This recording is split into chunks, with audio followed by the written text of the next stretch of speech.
পুরো জাতিকে তারা একটা একটা জিম্মিতে রেখেছিল। রাষ্ট্র মেরামতেরই একটা বড় পার্ট হচ্ছে শিক্ষাঙ্গনে সন্ত্রাসকে আমাদেরকে দূর করতে হবে। অনেকে ছাত্রলীগই করতো এই জন্য যে সে একটা চাকরি পাবে, তারা যে আপনি ছাত্রলীগ করবেন এটা আপনার টিকিট টু হেভেন। ভয়াবহ একটা পুলিশ রাষ্ট্র তৈরি হয়েছিল। সন্ত্রাসের ইতিহাস অনেক পুরনো। আইডিয়াল একটা পিসফুল সিচুয়েশন আমাদের ক্রিয়েট করতে হবে আমাদের ক্যাম্পাসগুলোকে কোনো মতেই যেন সন্ত্রাসীদের আখড়া বানাতে দেওয়া না হয়, এবং সেই জন্য আমরা চেষ্টা করছি এবং সামনে আমরা মনে করি যে কোনো গভর্নমেন্টই আসে, যেই আসুক না কেন তারা চেষ্টা করবেন। এটা আমাদের সবাইকে অঙ্গীকারবদ্ধ হতে হবে। আমাদের ছেলে মেয়েরা আমাদের তারা যেন বাংলাদেশকে নতুনভাবে গড়ার অনুপ্রেরণা ক্যাম্পাস থেকে পায়, এবং সেই ক্যাম্পাসগুলোর জন্য একটা আইডিয়াল ডিবেটের একটা আইডিয়াল জায়গা হয়। কি মহৎ একটা আন্দোলন এই ক্যাম্পাসের ছেলে মেয়েরা শুরু করলো। বাংলাদেশে এইরকম মহৎ আন্দোলন কয়টা হয়েছে? আমি তো সত্যিকার অর্থে আপনি যদি পিছনে ফিরে তাকান, 90-এর আন্দোলন আমি বলি এটাও মহৎ ছিল, বাট এইবারের যে আন্দোলন, এটার যে ব্যাপ্তি এবং এইটাই যে মানুষকে যে নাড়া দেওয়া, এবং এই যে ছেলে মেয়েরা যে বের হলো, তারা বাংলাদেশকে কি কোথায় নিয়ে গেল পুরো পৃথিবীর কাছে। তো এই আন্দোলনের বিপক্ষে ছিল ছাত্রলীগ, তারা ছিল ফাঁসিবাদের মূল ফুট সোলজার, এবং এইটা এখানে খুবই স্পষ্টভাবে আছে। আপনারা দেখেছেন তারা কি করেছে। দৃশ্যমান তো এখানে আছে, অদৃশ্যমান তারা যেটা করেছে যে ফ্যাসিবাদের বয়ান তৈরি করেছে। তারা যেটা করেছে সেটা হচ্ছে যে তারা অনেকে ছাত্রলীগই করতো এই জন্য যে সে একটা চাকরি পাবে। দ্যাট মিনস কি, আপনি পুরো জব ব্যবস্থায় আপনি বৈষম্য তৈরি করে রেখেছেন। আর একটা হচ্ছে নীরব বৈষম্য, যেটা মানুষের চোখে আমরা দেখছি কিন্তু বলতে পারছি না। আমার চোখের সামনে গ্রামের যে ছেলেটা ছাত্রলীগ করে তার চাকরি হয়েছে, অন্য যে ছেলেটা পড়ুয়া যে জ্ঞানী তার কোনো চাকরি হয়নি। তাদের চাকরি হয়েছে পুলিশে, তাদের চাকরি হয়েছে ইন্টেলিজেন্স এজেন্সিতে। এইচটি ইমামের তো একটা ফেমাস কোট আছে, দেখেছেন, যে তোমরা এটা করে আসো, বাকিটা আমি দেখছি। পুরো জাতিকে তারা একটা একটা জিম্মিতে রেখেছিল ছাত্রলীগের ছেলেমেয়েরা, একটা জিম্মি অবস্থা। তারা যে আপনি ছাত্রলীগ করবেন এটা আপনার টিকিট টু হেভেন, বাকি কিছু করবেন না, আপনার জীবন হেল।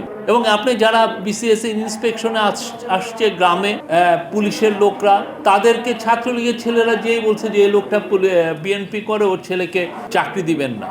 এটা কারা করেছে? পুলিশ তো, যে পুলিশটা যে বাগেরহাটের একটা ফকিরহাটের উপজেলায় যে পুলিশ যাচ্ছে একটা ছেলেকে ইন্সপেক্ট করতে, তার তো জানার কথা না যে ওই বাসায় ওই ছেলেটা বিএনপি, তার বাবা বিএনপির গ্রাম লেভেলের লিডার।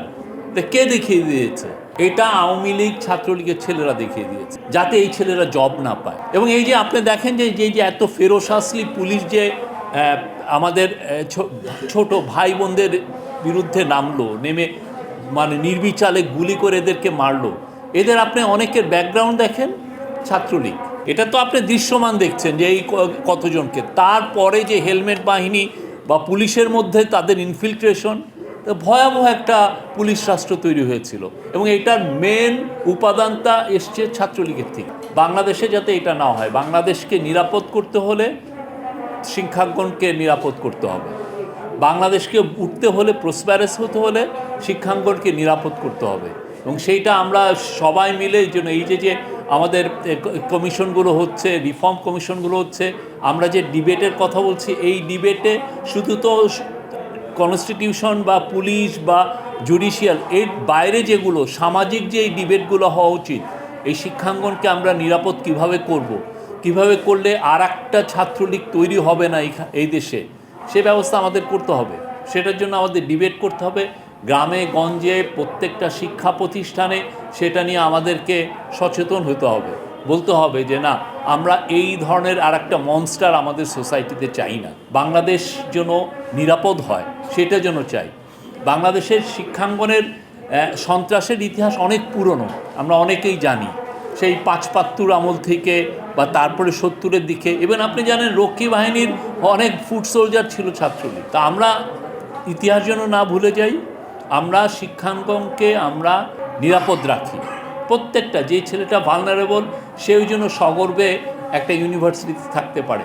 আমাদের ডরমিটরিগুলো যেন এই সন্ত্রাস মুক্ত হয়, সেটা আমাদের চেষ্টা থাকবে। আমরা চেষ্টা করছি, আপনারাও চেষ্টা করেন, এবং আপনারা এই ব্যাপারে জনমত গড়ে তুলেন। প্রত্যেকটা ক্যাম্পাসে এই বিষয়ে ডিবেট হোক, বড় রকমের ডিবেট হোক, সবাই আমরা টেক পার্ট। আপনার যেমন এই ১লাই আগস্ট আন্দোলনে আমাদের ছাত্ররা যেভাবে নেতৃত্ব দিয়ে দেখেছে যে রাষ্ট্র কীভাবে মেরামত করতে হবে, সেই রাষ্ট্র মেরামতেরই একটা বড় পার্ট হচ্ছে শিক্ষাঙ্গনে সন্ত্রাসকে আমাদেরকে দূর করতে হবে। আপনি রাষ্ট্র মেরামত করতে চাবেন, শুধুমাত্র কনস্টিটিউশন ঠিক করে বা জুডিশিয়ারি ঠিক করে হবে না।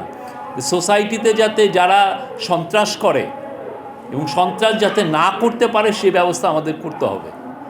Thank you. আমি এর বেশি আর বলতে পারছি না। Thank you very much.